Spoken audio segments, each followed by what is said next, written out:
soyayya ba. Na ga so shi ke yin ɗawainiya ga mutane. Zana hauta ba dan na bashi daga haƙƙinsa.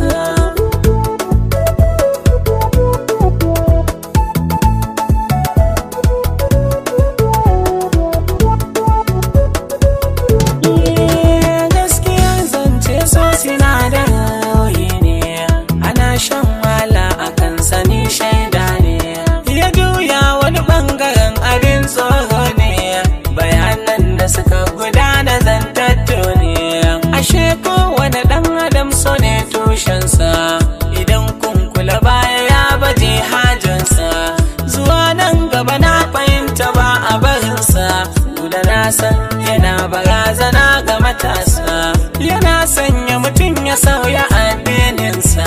Koko yayi jira kun ga ya bar tushensa, wani sa'in ma har ya sauya wani halinsa, ya ba da kuɗaɗen da ke alalitarsa.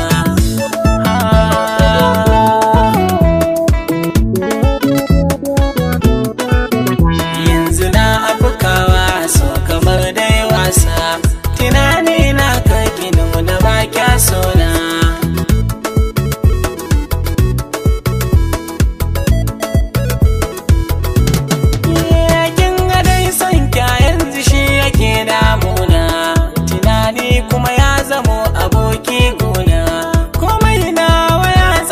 Sanadin kauna ya amsa kira na iso mu dan tattauna.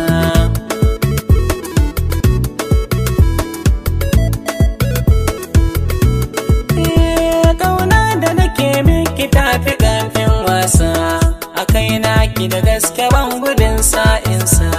Domin ke kika ban zuma ta so na yi lasa, a ba mai sona don Allah juyo gona.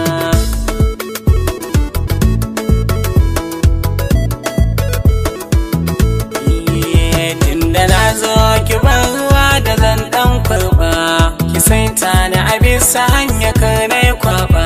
Mai sanya faranta wa ranki shi zan raba, wallahi na so ki zama